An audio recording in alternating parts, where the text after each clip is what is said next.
BJP के दौर में इंडिया और बांग्लादेश के दरमियान पीपल टू पीपल कॉन्टेक्ट्स जो हैं, पीपल टू पीपल रिलेशंस जो हैं वो डाउनग्रेड हुए हैं। और बांग्लादेश के अंदर इंडिया की परसेप्शन गिरी है, इंडिया की इमेज गिरी है। अब एक अच्छी चीज़ ये हुई है कि आज इंडिया की जो सबसे बड़ी जमात है कांग्रेस पार्टी, इन्होंने अपना इलेक्शन के अंदर मैनिफेस्टो लॉन्च किया है। और मुझे ज़ाती तौर पर इनका ये मैनिफेस्टो बड़ा पसंद आया, क्योंकि इसके अंदर हर वो चीज़ है जिसकी इंडिया को इस वक्त ज़रूरत है। इसके अंदर उन्होंने ख़ास तौर पर इंडिया की फॉरेन पॉलिसी के तमाम जो बुनियादी मसाइल हैं उनको टच किया है। उन्होंने कहा है कि हम अपने नेबरहुड में जितने भी मुल्क हैं उनके साथ अपने टाइज रिपेयर करेंगे इंक्लूडिंग चाइना। चाइना के साथ भी हम अपने टाइज रिपेयर करेंगे और पाकिस्तान के साथ भी करेंगे। और बांग्लादेश के हवाले से उन्होंने बड़ी इंपॉर्टेंट बात की है। उन्होंने कहा है कि बांग्लादेश के साथ हमारे जो कल्चरल टाइज हैं, यानी कि पीपल टू पीपल कॉन्टेक्ट्स की बेसिकली वो बात कर रहे हैं, इन रिलेशंस को हम मजबूत बनाएंगे, इनको इम्प्रूव करेंगे। और इसका सीधा सीधा मतलब यह है कि इंडिया आउट सेंटीमेंट्स जो बांग्लादेश के अंदर मौजूद हैं, जिसकी वजह से वहाँ पर इंडिया आउट कैंपेन स्टार्ट हुई है, इन सेंटीमेंट्स को वो थोड़ा सा काम डाउन करने की कोशिश करेंगे। और उसके अलावा इकोनॉमिक टाइज जो हैं बांग्लादेश के साथ वो अपने मजबूत बनाएंगे। ये कांग्रेस पार्टी ने अपने मैनिफेस्टो के अंदर मेंशन किया है, which is a positive development. Bangladesh news 24 ने रिपोर्ट किया है कि in election manifesto India's Congress party promises enhanced economic ties with Bangladesh. Now है तो अच्छा मैनिफेस्टो, लेकिन सवाल यह है कि क्या कांग्रेस पार्टी जीत के आएगी या नहीं आएगी। गुज़िश्ता साल मैंने बात की थी इंडिया अलायंस के ऊपर, उस वक्त सूरत हाल डिफरेंट थी, अब सूरत हाल डिफरेंट है। उस वक्त एक पावरफुल इंडिया अलायंस मौजूद था, इसके अंदर बहुत सारी जमातें थी, ममता बनर्जी भी इसके अंदर थी, वेस्ट बंगाल वाली। आज का जो इंडिया अलायंस है उसमें मोदी डेंट डालने में कामयाब हुआ है काफ़ी सारे।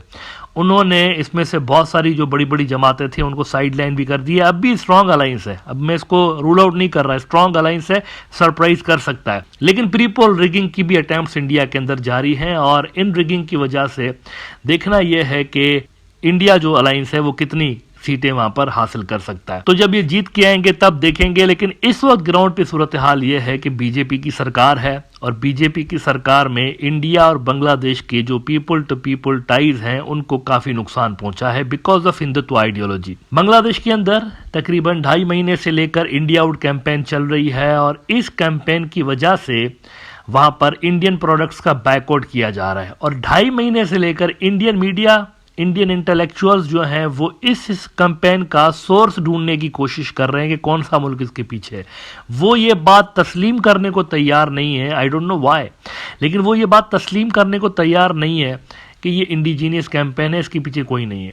हालांकि मैं इनको रीसेंट एग्जांपल दिखाता हूं कि किस तरह से पब्लिक कैंपेन्स आज के दौर में सोशल मीडिया के जरिए ना सिर्फ रन की जा सकती हैं, बल्कि बड़े बड़े बुर्ज उनके जरिए उल्टे जा सकते हैं। मिडिल ईस्ट के अंदर एक और बड़ा बुर्ज उलट गया है। मैकडोनल्ड मिडिल ईस्ट जो है उन्होंने एक बहुत बड़ा फैसला किया है इनके अगेंस्ट, क्योंकि ये देखें एक बहुत बड़ी मल्टीनेशनल कंपनी है और बिलियंस ऑफ डॉलर्स का इनका सालाना प्रॉफिट होता है। तो मैकडोनल्ड इजराइल ने वहां पर जब अनाउंस किया था 7 अक्टूबर वाले हमास के ऑपरेशन के बाद कि हम इजरायली सोल्जर्स को फ्री में खाना देंगे, तो पूरे के पूरे मिडिल ईस्ट में अवामी कैंपेन उनके खिलाफ स्टार्ट होगी सोशल मीडिया पे।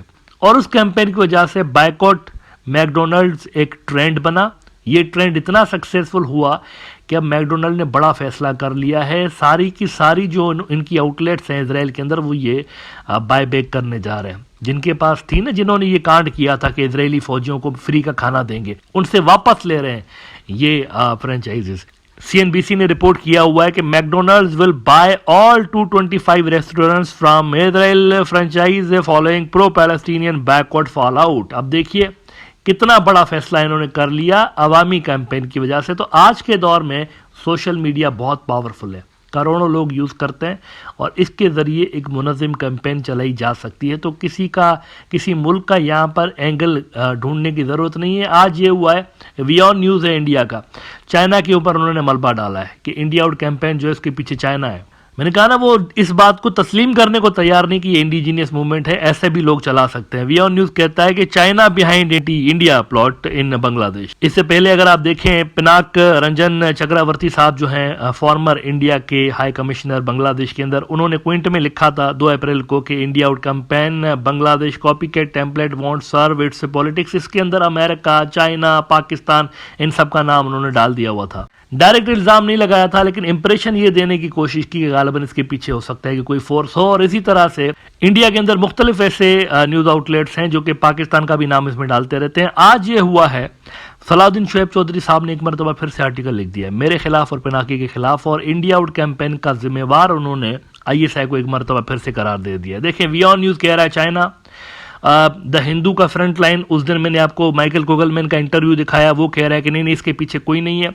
फिर आप देखिए कि क्विंट के अंदर जो आर्टिकल लगा है उसके पीछे कह रहे हैं कि नहीं चाइना हो सकता है, पाकिस्तान हो सकता है, अमेरिका हो सकता है, और ये कह रहे हैं कि ISI हो सकता है। तो जितने मुंह उतनी बातें, अंधेरे में तीर चला रहे हैं सारे कि इसके पीछे ये है तो वो है तो फला मुल्क है, सारे के सारे तुक्के हैं सारे के सारे, ऐसे ही बस। ओपी इंडिया में आज सलाउद्दीन शुएब चौधरी कहते हैं कि ties to Jamaat Islami and ISI support for Taliban and more. यार खुदा का खौफ करें भाई, सलाउद्दीन शुएब चौधरी साहब, कहाँ बांग्लादेश का इंडिया आउट कैंपेन, कहाँ अफगानिस्तान का वो अफगान तालिबान। ये तो तालिबान के साथ तो इंडिया खुद बैठा हुआ है आजकल, वहाँ पर बैठ के ये अपने टाइज दोबारा रिपेयर करने की कोशिश कर रहे हैं। तो मतलब क्या उनका नाम आप यहाँ पर लगा रहे हैं। लेकिन एनीवे वो कह रहे हैं meet Pinaki Bhattacharya a new convert to Islam spearheading the India out campaign in Bangladesh. और इसके अंदर कोई ऐसी नई चीज नहीं है जिसको मैं यहाँ पर शेयर करूं, वही पुराने घिसे पिटा राग गाने की कोशिश की है इन्होंने, तो इसमें कोई शेयर करने की बात नहीं है। लेकिन इन्होंने मेरे हवाले से भी इसमें लिखा हुआ है कि in one of his recent videos which Drew almost 1 million views, Pinaki prominently promoted a video from a Pakistani YouTube channel called the Blank Page Official, which claimed that India has activated powerful assets to counter Bangladesh India Out campaign। अब इन चीजों का जवाब मैं वैसे पहले ही दे चुका हूं already, दोबारा बार बार वही चीज मैं यहाँ पर रिपीट करना नहीं चाहता हूँ। पहले जब मैंने आपको इसका रिस्पांस किया था तो आपने अपनी वेबसाइट से आर्टिकल ही रिमूव कर दिए थे, आपको रिमूव करने पड़ गए थे, उसमें मैंने आपकी 2 नंबरी पकड़ी थी, आप कॉपी कैट करते हैं सारा कुछ। दूसरी बार आपने जब मेरे अगेंस्ट आर्टिकल लिखा तो मैंने आपके ग्रामेटिकल मिस्टेक्स पकड़े थे। इतने भोंडे तरीके से आप लिख रहे होते हैं कभी कभी कि उसमें मतलब समझ में नहीं आता कि ये लिखा क्या है। लिहाजा इसको छोड़े, मैं इस पर ज़्यादा बात नहीं करना चाहता हूँ क्योंकि ये रिपीटेशन है बहुत ज़्यादा। बॉटम लाइन इज दैट ये जो इंडिया आउट कैंपेन है इसके पीछे जिन मुल्कों का नाम लिया जा रहा है बेसिकली उन मुल्कों ने शेख हसीना को कंग्रेचुलेशन भी किया हुआ है और उन मुल्कों ने उनको मुबारकबाद भी दी हुई है। उन मुल्कों के साथ इनके टाइज अवामी लीग वालों के बड़े अच्छे हैं, चाहे वो चाइना हो या खुद पाकिस्तान ने भी इनको कंग्रेचुलेशन बोला हुआ है। तो इन फोर्सेस का नाम लेना it just doesn't make any sense basically. लिहाजा इस हकीकत को तस्लीम कर लेना चाहिए कि ये अवामी कैंपेन है और लोग ही बेसिकली इसकी ड्राइविंग फोर्स है।